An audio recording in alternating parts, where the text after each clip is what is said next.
Hey everyone, my name is Dr. Galatia Strong. I'm a physical therapist who got a 100% on my NPTE, and this led me to co-found SPTwithMe, which is an online NPTE study platform. If you end up enjoying this video and feel like it was beneficial, please check us out at SPTwithMe.com for our full NPTE studying experience, designed to get you towards acing your test. Now, onto what you're actually here for, let's talk about open packed and closed packed positions. Open and closed packed positions pertain to joints and their respective joint capsules and ligaments.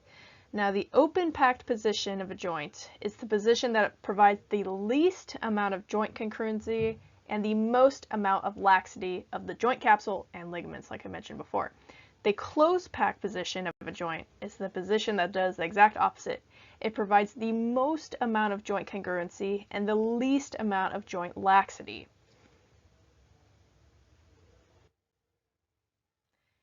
So what the heck does this mean? Let's talk about joint congruence first. So joint congruence addresses how the geometry of articular surfaces match up with one another. So in layman's terms, it's pretty much how well two structures fit with each other. Now a joint is made up of bones and the soft tissues in between, so meniscus, labrum, cartilage, etc., along with the soft tissues around it. So think capsule and ligaments, right? With respect to the concept of congruence, think about the joint very simplistically, just two ends of two bones. All right, so let's use the humeral ulnar joint as an example. We have the olecranon process of the ulna and the olecranon fossa of the humerus. So when we place our elbow into full extension, it should be safe to say that the two bones are right against each other since there's really nowhere else to go.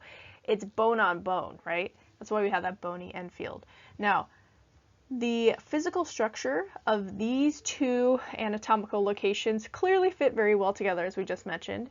This makes it highly, highly congruent. Now, as we move the elbow into flexion, the bones are not going to fit as well with each other, so they get less congruent. Ligament and capsule laxity, the degree of give a structure has. So let's use the example of the humeral ulnar joint again. Think about the joint capsule, specifically the fibers at the anterior, and then think about the fibers at the posterior region of the elbow. If we place our elbow, humeral ulnar joint, into extension end range, the fibers at the anterior portion of the joint, you would assume that they're going to be taut, right? They will be tight. And in the back, the posterior fibers are going to be lax. If we do the exact opposite, we bring our humeral ulnar joint into flexion, end range flexion. The posterior fibers of the joint are going to be taut, they're tight, while the anterior fibers are going to be lax. Well, as student physical therapists or even physical therapists, how do we know which direction, whether it's flexion or extension, and how do we even know at what angle specifically? Is it 10 degrees, 30 degrees, a flexion, extension, whatever it is that causes the fibers to be most taut or most lax, right? Thus positioned in either the closed or open pack position. Honestly, this is just where science comes in and we let the experts figure it out. All we need to do is memorize their findings. So both open and closed packed positions consider both the congruency of the joint and how taut or how lax the ligaments and joint capsule is. Considering this, it does not necessarily mean that the position of either one contains the features of the joint being the absolute most or absolute least congruent, and the ligaments, capsule, and surrounding soft tissues to be, again, the absolute most taut, the absolute most lax. Science just identifies the peak between the two, whichever one has the most of both. So let's just let the researchers do the hard work of being able to determine where these angles and what degree it actually lies in. So I know I just mentioned that you just have to memorize it. They've already done the work. I personally really do not enjoy memorizing material. I love to understand it. It just clicks better. So here are my 2 cents about what to do in order to decrease your memorizing about open and closed pack positions. So the thing is, we actually can make sense of some of the positions in some body regions just based on how our joints feel when we do a certain movement. So consider the locked out position of the following. Think of your tibiofemoral joint, your glenohumeral joint, your humeral ulnar joint, which we've already mentioned a couple times here. Going on, well, why don't we begin with the humeral ulnar joint? So let's talk about end range extension and supination. If we actually physically do this ourselves, this is the locked out position, right? Like we talked about, you kind of feel locked up. It feels very taut, and this corresponds to that closed packed position. Same thing with the tibiofemoral joint. So your knee, right? If you completely extend your knee and you're able to externally rotate it, because that's that end X amount of degrees, right? 15 degrees of external rotation to truly lock out that joint. It feels locked out. It feels tight. This is, again, the closed packed position. Lastly, the glenohumeral joint. If you go into end range abduction and external rotation, this to me feels very, very locked up. This is the closed pack position. So if you kind of just go through exercises like that and just think about, wow, yes, this position, it does not feel too great. Making sense like that can definitely help you a lot. Application of open and closed pack positions. Honestly, why should I even care to memorize or understand these positions, aside from needing to pass the boards, right? Well, honestly, you can actually use this to your benefit. You can use them to optimize your joint mobilizations in addition to have your patient in a position for optimal healing and optimal comfort. So let's talk about application with respect to joint mobilization first. Again, I've used this example a couple times already, but think about the humeral ulnar joint, all right? If you completely lock out the joint, full extension and full supination, the joint, again, is highly congruent, and the surrounding soft tissues are what? They are taut. It is literally bone on bone. And because of this, it is very difficult to move the joint in any plane other than obviously bringing it into flexion to get it to relax a little, right?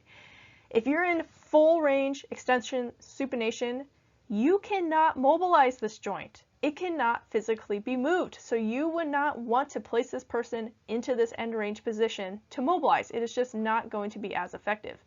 What is effective and what will optimize the effective joint mobilizations is to have the joint and the joint capsule and all surrounding areas or structures to be in a position that does provide enough laxity to be able to provide movement to the capsule and stretch out the soft tissue structures in multiple directions. So this is where the knowledge of where the open pack position lies, right? This is the position of the joint that has the most amount of joint laxity, least amount of congruence between structures. And this position will optimize the potential mobility that can be induced from a joint mobilization. So if everything surrounding the area can be loose and can be manipulated, why would you not want to be in that position, right? So going on to the next idea, positioning. Okay, we can apply open and closed pack positions to optimize positioning for healing and comfort. So let's say we injured our knee, which led to swelling. So this picture is actually me X amount of years ago. I tore my medial and lateral meniscus and ACL. So when this happens, when any sort of trauma happens, it can lead to swelling, correct? So the addition of swelling within a joint, any joint, doesn't have to be in the knee. The addition of swelling means that there is more fluid within the same amount of space, right? It's not like it's physically getting bigger. There's just more pressure in that same contained space. If you have seen people walk when they have a knee injury, especially if there is swelling, these people, for example, me in this picture, we tend to walk with our knee flexed throughout the gait cycle. This is because a slightly flexed knee provides the least amount of compression within the joint compared to other positions like full extension or full flexion, right? The lower the compression, the less the compression, the less the pressure, the less the pain is. Now, how does this work? Why is this? Well, this is where the open and closed pack positions come in. Think about the open packed position of any joint. Again, this is the position of a joint that provides the most amount of laxity, least amount of congruence within the joint. Essentially, it's the position that provides the most amount of space and compliance. So with a buildup of pressure due to swelling and fluid accumulated in the knee joint, the more space that we have, the better it is to minimize that discomfort or potential pain and potential structural damage. Going on to the other side of the spectrum, the closed pack position. Again, the position of this is where the joint has the least amount of laxity, the most amount of congruence within the joint. This means the position provides the least amount of space and compliance possible within the joint. So you're trying to squeeze more fluid into a smaller amount of space. This does not sound comfortable, right? You're just packing everything in. As a result, this position will result in increased pressure, potentially creating discomfort, pain, and again, potential structural damage. With everything that I just said, let's try to bring it back together. This is why we see people with injuries that result in swelling ambulate with slight knee flexion. Our tibiofemoral joint, the open pack position, is 25 degrees of flexion, right?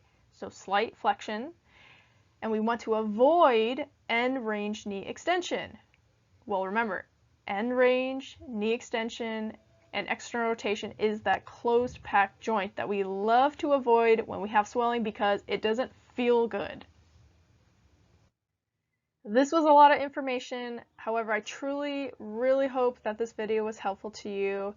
Hopefully, we're kind of bringing pieces of information together, making sense of not only what it is, but why it matters. Because you can truly apply, maybe that chart that your professor or your school is giving you into your routine and how you treat patients and why, right? You always want to have a reason why. Now again, I instruct the courses on SPTwithMe.com. We have more than 6 hours worth of content that is specifically designed to get you to pass and ace your NPTE just like I did. Feel free to leave comments below, questions, feedback, whatever it is. Stay on the lookout for videos by subscribing to us. Lastly, take a look at these references. That's a lot of references. I shall see you guys soon.